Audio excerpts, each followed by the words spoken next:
আসসালামু আলাইকুম প্রিয় ভাই ও বোনেরা, কেমন আছো তোমরা সবাই? আশা করি ভালো আছো।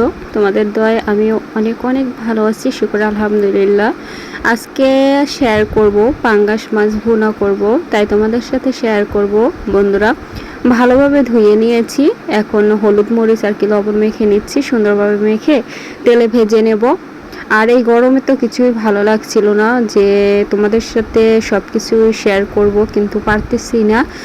খুবই গরমে আর কি ক্লান্ত হয়ে যাচ্ছিলাম, আর ভিডিও করতে তো খুবই একদম কষ্টকর, ভালোই লাগছিল না। তাও তোমাদের সাথে অল্প কিছু শেয়ার করছি বন্ধুরা। যাই হোক, তেল দিয়ে দিলাম, এখন মাছটা আর কি ভেজে নেব।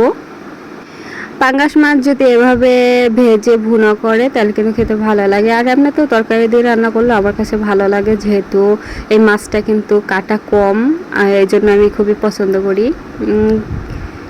এইভাবে ভাজলে আর কি খেতে মজা লাগে, আর তরকারি দিয়ে ওটা হচ্ছে অন্যরকম টেস্ট। আর এই যে কালো দাগটা, এটা কিন্তু ঘষে যদি উঠিয়ে ফেলে তাহলে কিন্তু কোনো গন্ধ আসবে না বন্ধুরা।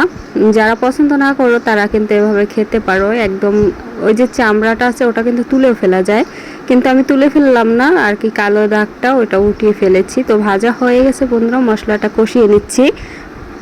মশলাটা আর কি কীভাবে কী কষালাম তাই তোমাদেরকে দেখালাম না, কারণ গরমে না ভালো লাগছিল না, এই জন্য শর্টকাটে আর কি তোমাদের সাথে ভিডিওটা শেয়ার করলাম। যাই হোক, গরমের ভিতরে কে কেমন আছো অবশ্যই একটা কমেন্ট করে যেও। আমাদের তো খুবই একদম কি বলবো, খুবই খারাপ লাগতেছে, গরমে মোটেও ভালো লাগে না। মশলাটা ভালোভাবে আর কি কষিয়ে নিচ্ছি আর তোমাদের সাথে গল্প করছি। মশলাটা কষানো হয়ে গেছে আর মাছটা দিয়ে দিলাম, এখন পরিমাণ মতন পানি দিয়ে দেবো বন্ধুরা।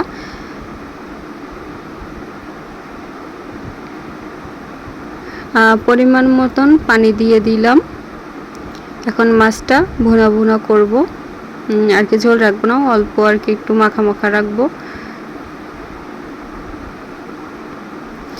যাই হোক, আল্লাহর কাছে আমরা দোয়া করি যেন একটু বৃষ্টি হোক, কারণ এই গরমে অনেকের মারাও যায় আর কি শুনেছি। আমাদের এলাকায় যদি বৃষ্টি হতো একটু ভালো হতো, তাই না? অন্য এলাকায় আমি দেখেছি যে বৃষ্টি হয়েছে, অনেক বৃষ্টি বজ্রপাতে মানুষ মারাও গেছে, কিন্তু আল্লাহ আমাদের বরিশাল অঞ্চলে একটু বৃষ্টি দেয় না কেন জানি না। মাছটা কিন্তু গল্প করতে করতে কিন্তু হয়ে গেছে বন্ধুরা। আজকের ভিডিওটা তোমাদের কাছে কেমন লেগেছে অবশ্যই কমেন্ট করবা। আর তোমরা এভাবে মাছটা ভেজে তারপর ভুনা করে খাবা, অবশ্যই কিন্তু টেস্টি হবে, ভালো লাগবে। তো নতুন হয়ে থাকলে আমার চ্যানেলটা ফলো করে যাবা প্লিজ প্লিজ, তোমাদের কাছে অনুরোধ করছি। আর এই ছোট্ট মণিরা কি করছে দেখো, ছোট্ট মণিরা কি সুন্দর, এদের হচ্ছে সারাক্ষণ হচ্ছে খাই খাই করে, কি করব। তারপর আমি ওদের শাক দিয়েছি খেতে, শাক বলতে এটা হচ্ছে কলমি শাক, দেখেন কি সুন্দর করে খাচ্ছে।